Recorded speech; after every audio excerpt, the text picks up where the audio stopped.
Friends, எல்லாருக்கும் வணக்கம். இன்றைக்கி நம்ம நிக்கிஸ் கிச்சனில் டேஸ்ட் அண்ட் ஹெல்த்தியான கோட் லங்ஸ் கிரேவி, ஆட்டோட நுரையீரல் வச்சு கிரேவி பண்ண போகிறோம். வாங்க எப்படி பண்ணுறதுன்னு பார்க்கலாம். யூஸ்வலாக நுரையீரல் உங்களுக்கு இந்த போட்டி வாங்குவீங்க இல்லைங்களா, ஆட்டுக்குடல் அதோடு சேர்த்து கொடுப்பாங்க. அப்படி இல்லைன்னா நீங்கள் தனியாக கூட வாங்கிக்கலாம். இது வெயிட்டே இருக்காது. நான் ஒரு நுரையீரலை நல்லா இந்த மாதிரி கட் பண்ணி வாங்கிட்டு வந்திருக்கேன். இதை நல்லா ஒரு தடவைக்கு 2 தடவை நல்லா வாஷ் பண்ணி எடுத்துக்கலாம்.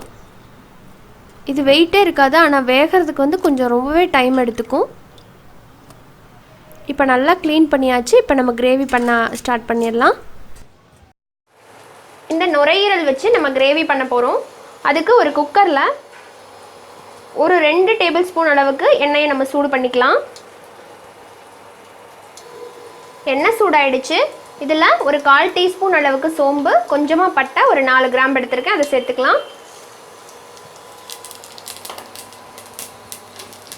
இப்போ இது கூடவே ஒரு 5-6 பல்லு பூண்டை இந்த மாதிரி பொடி பொடியாக கட் பண்ணியிருக்கேன், அதையும் சேர்த்துக்கிறேன். நல்லா ஒரு வாட்டி வதக்கி விட்டுக்கலாம். வதக்கி விட்டுட்டு சின்ன வெங்காயமாக 2 எடுத்துருக்கிற பெரிய வெங்காயம், அதை கட் பண்ணியிருக்கேன், அதை சேர்த்துக்கலாம். நீங்கள் வேணால் சின்ன வெங்காயம் கூட சேர்த்துக்கலாம், அதுவும் டேஸ்ட்டாக இருக்கும். நல்லா இந்த மாதிரி வதக்கி விட்டுக்கலாம்.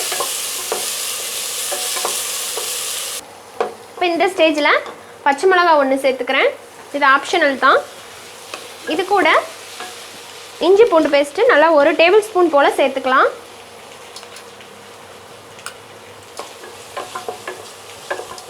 சேர்த்துட்டு நல்லா வதக்கி விட்டுக்கலாம். இப்போ இது கூட 2 தக்காளியை நல்லா பொடிசாக கட் பண்ணியிருக்கிறேன், அதை சேர்த்துக்கலாம். சேர்த்துட்டு தக்காளி நல்லா மசிஞ்சு வரட்டும். நல்லா வதக்கி விட்டுக்குங்க. தக்காளி நல்லா மசிஞ்சிருச்சு. இப்போ நம்ம பொடிகள்லாம் சேர்த்துடலாம். 1/4 டீஸ்பூன் மஞ்சள்தூள் சேர்க்குறேன். 1 டீஸ்பூனை விட அதிகமாக மல்லித்தூள், 1 டீஸ்பூன் சீரகத்தூள், ஒரு 1/2 டீஸ்பூன் அளவுக்கு மட்டன் மசாலா எடுத்திருக்கேன், அதை சேர்த்துக்கலாம்.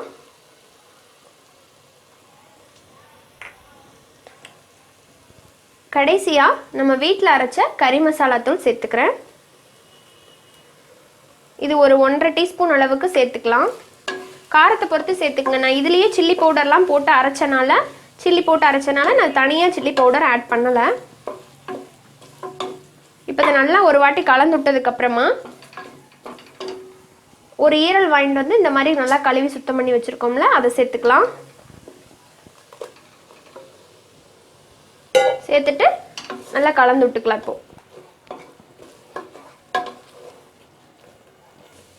இப்போ ஒரு வாட்டி நல்லா கலந்து விட்டுட்டு நம்ம கிரேவிக்கு தேவையான அளவுக்கு தண்ணி சேர்த்துக்கலாம்.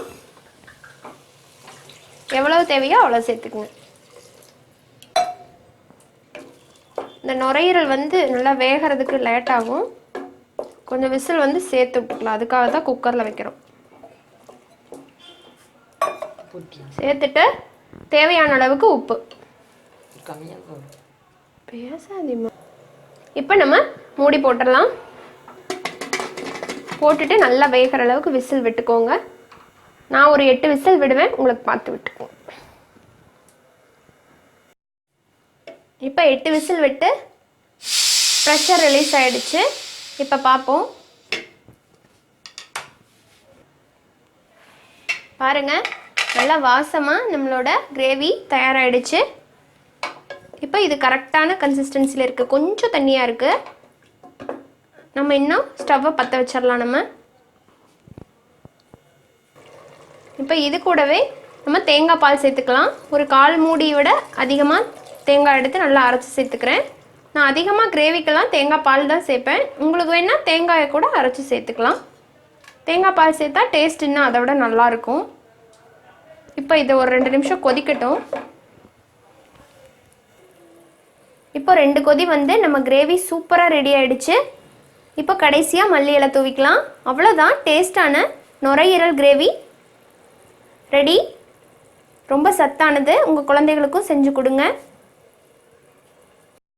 இந்த வீடியோ உங்களுக்கு பிடிச்சிருந்ததுன்னா மறக்காமல் நம்ம சேனல் நிக்கிஸ் கிச்சனுக்கு லைக் பண்ணுங்கள். ஏதாவது டவுட் இருந்துச்சு, உங்களோட சஜஷன்ஸ் ஏதாவது இருந்துச்சுன்னா கமெண்ட் பண்ணுங்கள். ஃப்ரெண்ட்ஸ் அண்ட் ரிலேட்டிவ்ஸ்க்கு நம்ம வீடியோவை ஷேர் பண்ணுங்கள். மறக்காமல் நம்ம சேனலை சப்ஸ்கிரைப் பண்ணிக்கோங்க. கூடவே இருக்கிற பெல் சிம்பளையும் கிளிக் பண்ணிக்கோங்க. இது போல் இன்ட்ரெஸ்டான இன்னொரு ரெசிபியோட உங்கள் எல்லாரையும் வந்து மீட் பண்ணுறேன். நன்றி, வணக்கம்.